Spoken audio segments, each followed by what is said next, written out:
सेधु से फरमाइश कैले बतावत ही हमारे ननदी के भैया हमके ले चला बाजार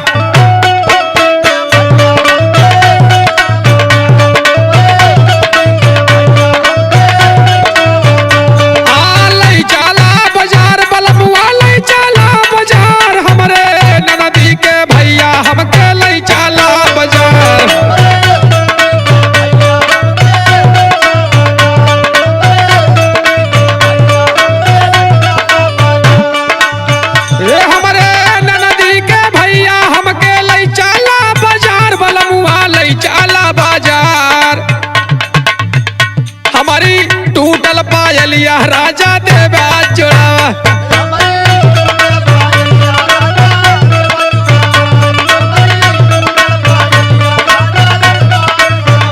हमारी टूटल पायलिया राजा देवा जोड़ावा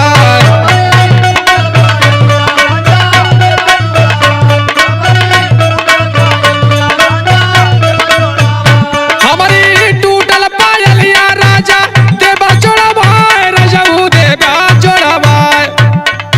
हमके कामर कर धनिया राजा देवा मंग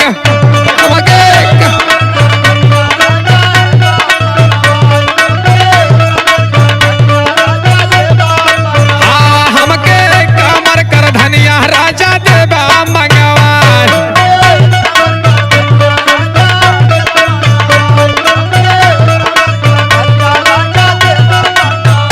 हमके कामर कर धनिया राजा देवा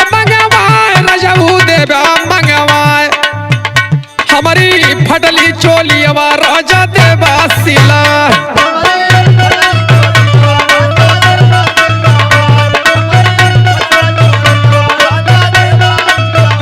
हमारी फटली चोलिया राजा देवा सिला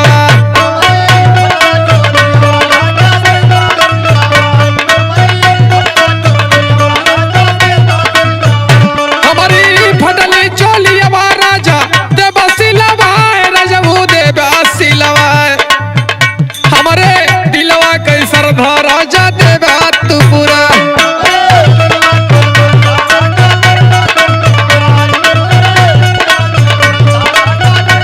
हमारे दिलवा कैसर राजा देवा तू पूरा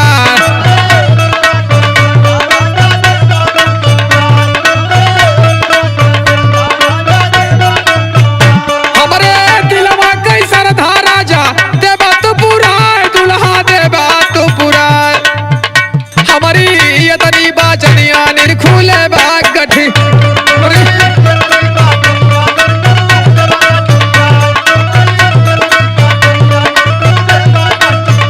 हमारी यदनी बाजनिया निर्खुले बाग गठिया रजबुले बाग गठिया हमारे ननदी के भैया